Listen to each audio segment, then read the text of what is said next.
Hi friends, welcome to my channel. ఈరోజు మనం మూడు ముళ్ళ బంధం రెండవ భాగం గురించి తెలుసుకుందాం. ఇంకా పెళ్లికి వచ్చిన వాళ్ళందరికీ టికెట్ లేకుండానే pre action movie with free food. అలా ఆద్యని తన గ్రూప్లెస్ హౌస్కి తీసుకుని వచ్చాడు. వచ్చిన దగ్గర నుండి ఏమీ తినలేదు. అలా అని ఏడుస్తూ కూర్చుంది. మళ్ళీ అదర్వు డోర్ని గట్టిగా కొడుతుంటే ఆలోచనల నుండి బయటికి వచ్చి వెళ్ళి డోర్ ఓపెన్ చేసింది. అదర్వు సీరియస్గా ఆద్య వైపు చూస్తూ, ఇదిగో డిన్నర్, తిని పనుకో అన్నాడు చేతిలో ఉన్న ఫుడ్ పార్సిల్ని చూపిస్తూ. ఇంకా ఆద్యకి సహనం నశించి కోపంగా నేను తినను అని డోర్ వేయబోయింది. కానీ అథర్వ చేత్తో డోర్ని ఆపి దాన్ని ఒక తోపు తోసేసి లోపలికి వచ్చాడు. చూడు ఆద్య, నాతో ఏది మళ్ళీ మళ్ళీ చెప్పించుకోకు. నిన్నటి నుంచి చూస్తున్నా నేను. వచ్చిన దగ్గర నుండి అసలేం తినట్లేదు. కడుపు కాలేది నీకే, నాకు కాదు అన్నాడు కోపంగా. హా, కాలేది నాకేగా, అయితే నీకేంటి అవసరం? నువ్వెన్ని చెప్పినా నేను తినను అన్నది మొండిగా. దాంతో అథర్వకి తిక్కరేగి, ఏంటే ఊరుకుంటే వేషాలేస్తున్నావు? తినమని చెప్తే అర్థం కాదా నీకు? మర్యాదగా తిను, లేకపోతే నేను అసలే మెంటలుడిని, ఏం చేస్తానో నాకే తెలీదు అన్నాడు కోపంగా. ఆద్య కూడా ఏమాత్రం తగ్గకుండా, ఏం చేస్తావు? హా, ఏం చేస్తావు తినకపోతే అని అథర్వ మీద మీదకి పోతుంది కోపంగా. అథర్వ్, ఏదో పాపం పిల్ల, ఇష్టం లేకుండా బలవంతంగా తాళి కట్టి తీసుకొచ్చేశాను. కనీసం నిన్ను దక్కించుకోవడమైనా పూర్తిగా నీ ఇష్టంతో కానిద్దామనుకున్నా. కానీ ఇక్కడ నువ్వసలు నా మాట వింటేగా, వినకపోగా ఏం చేస్తావంటూ ఇలా నా మీద మీదకి వచ్చి నన్ను బాగా టెంప్ట్ చేస్తున్నావు బంగారం అని షర్ట్ బటన్స్ ఒక్కొక్కటి విప్పేస్తూ ఆద్య వైపు అడుగులు వేస్తున్నాడు అదర్.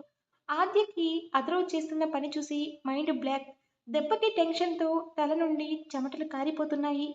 మీరు తప్పు చేస్తున్నారు, ఇది కరెక్ట్ కాదు, దూరం జరగండి, నా దగ్గరికి రావద్దు అని భయంగా అదర్భ వైపు చూస్తూ వెనక్కి అడుగులు వేస్తుంది.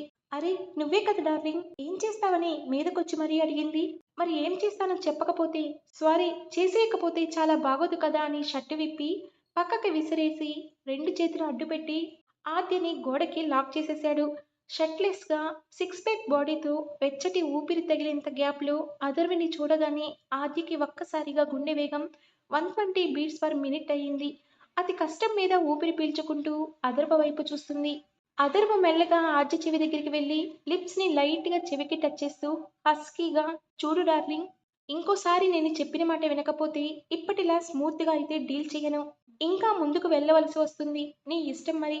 సో నేను చెప్పినట్టు నువ్వు బుద్ధిగా ఉంటే ఆ అవసరం రాదు, నీకు ఈ సైడ్ ఎఫెక్ట్స్ కూడా ఉండవు అని చెవి పక్కన తల నుండి కారుతున్న చెమట చుక్కని వేలితో పక్కకి రాస్తూ తన నుండి దూరంగా జరిగాడు.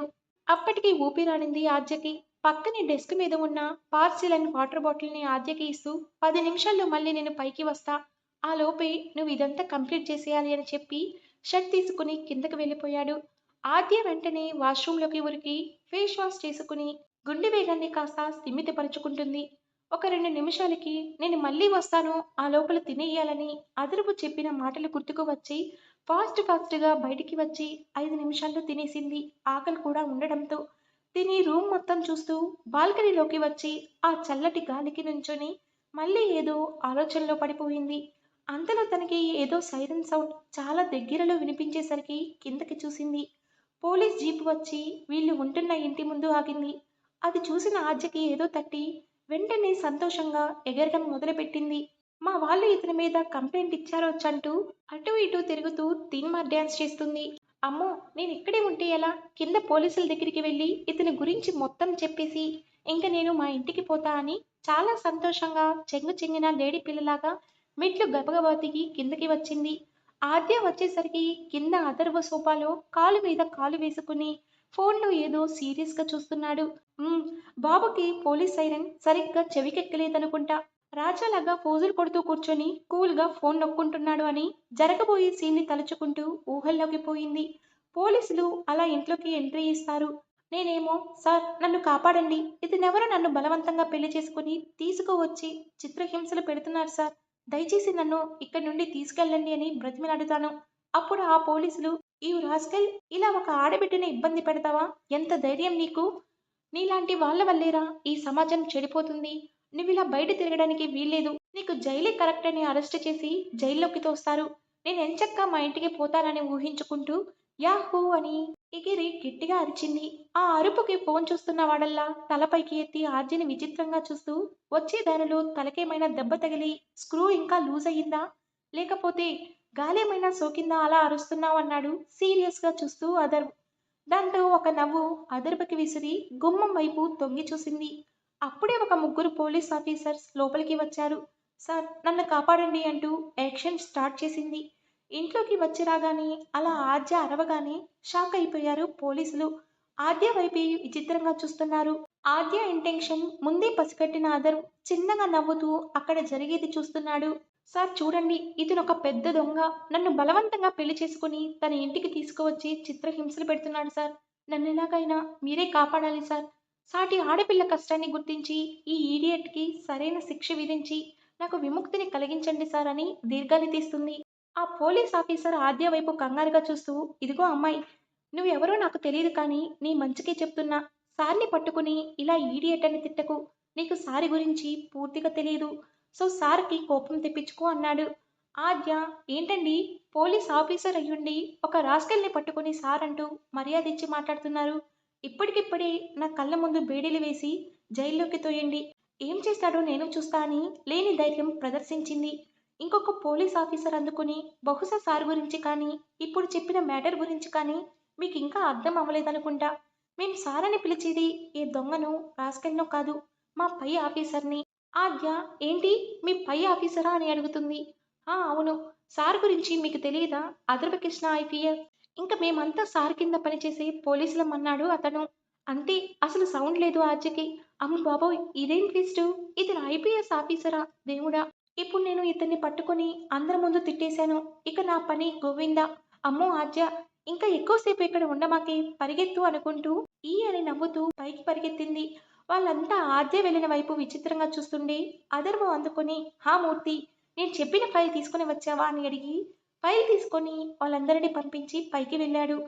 ఆద్య రూమ్ డోర్ కంగారులో వేయకపోవడంతో అదర్వ దాన్ని తోసుకుని రూమ్లోకి వెళ్ళాడు. చుట్టూ అంతా చీకటి. వెళ్ళి లైట్స్ ఆన్ చేశాడు. ఆద్య బెడ్ మీద తల నుండి కాళ్ళ వరకు ఇంచు కూడా వదిలిపెట్టకుండా దుప్పటి ముసుగేసుకుని పడుకుంది. అదర్వ్, ఆద్యలే, నువ్వు పడుకోలేదని నాకు తెలుసు. ఉలుకు పలుకు లేదు ఆద్య నుంచి. ఇంక వెంటనే వెళ్ళి తన మీద ఉన్న దుప్పటి లాగేశాడు. ప్లీజ్ ప్లీజ్ అథర్వ గారు, తప్పైపోయింది. ఇంకెప్పుడు మీ గురించి బ్యాడ్‌గా మాట్లాడను. మీరు ఐపీఎస్ ఆఫీసర్ అని నాకు తెలీదు అని కళ్ళు మూసుకొని ఏదేదో వాగుతుంటే అథర్వ నుండి మాత్రం అసలు ఎలాంటి సౌండ్ లేదేంటి అని మెల్లగా కళ్ళు తెరిచి చూసింది. అథర్వ తన ముందు సీరియస్‌గా చేతులు కట్టుకుని, డిన్నర్ పార్సెల్ మొత్తం నిజంగా నువ్వే తిన్నావా? లేదంటే బయట పడేసావా అని అడిగాడు సూటిగా చూస్తూ. ఆద్య అయోమయంగా నేనే తిన్నాను మొత్తం అని చెప్పింది. గుడ్, సరే కానీ వచ్చిన దగ్గర నుండి ఒకే చీరలో ఉన్నావు. చిరాగ్గా లేదా అని అడిగాడు. ఆద్య, చాలా అంటే చాలా చిరాగ్గా ఉంది. "హ్మ్, అయితే కబోర్డ్‌లో నీకోసం కొన్న కొత్త బట్టలు ఉన్నాయి. అవి వేసుకో. ఇప్పుడైతే చప్పుడు చేయకుండా తిన్నగా పడుకో" అని డోర్ దగ్గరికి వెళ్ళి మళ్ళీ వెనక్కి తిరిగి చూశాడు ఆద్యని. కన్‌ఫ్యూజన్‌కి, కంగారుకి మధ్య కొట్టేసుకుంటున్న ఆద్య మళ్ళీ ఏంటి అన్నట్టు క్వెషన్ మార్క్ ఫేస్‌తో చూసింది తనని. ఆదర్, బాగా డిసప్పాయింట్ అయినట్టున్నావు అన్నాడు సీరియస్‌గా సింగిల్ ఐబ్రో ఎగరేసి. దానికి ఆద్య అవును కాదు అన్నట్టు తలని వీలైనన్ని వైపులు తిప్పింది. ఆదర్, ఇంక చాలు, ఎక్కువ తిప్పమాకు, అసలే లూజ్, మళ్ళీ ఊడిపోగలదు అని డోర్ వేశాడు. దానికి ఆద్య పక్కన ఉన్న పిల్లో తీసి డోర్‌కేసి కొడుతూ, అథర్వ కృష్ణ, పేరు బాగుంది. ప్రొఫెషన్ చాలా బాగుంది. కటౌట్ చాలా చాలా బాగుంది. కానీ నన్ను బలవంతంగా పెళ్లి చేసుకుని ఇక్కడికి తీసుకురావడమే అస్సలు బాలేదు. అందులో పెద్ద పోలీస్ ఆఫీసర్ అయ్యుండి కూడా ఇలా చేయడం, అది అస్సలంటే అస్సలు బాలేదు అని అలానే కోపంగా పడుకుంది. తర్వాతి రోజు లేవగానే ఫ్రెష్ అవ్వడానికి బట్టల కోసం కబోర్డ్ ఓపెన్ చేసింది. దాంట్లో jeans, tops, leggings, kurtis, saris అన్ని రకాల డ్రెస్సెస్ ఉన్నాయి. డ్రెస్సింగ్ టేబుల్ కబోర్డులో తను వాడే హెయిర్ పిన్ నుండి హెయిర్ డ్రైయర్ దాకా అన్నీ ఉన్నాయి.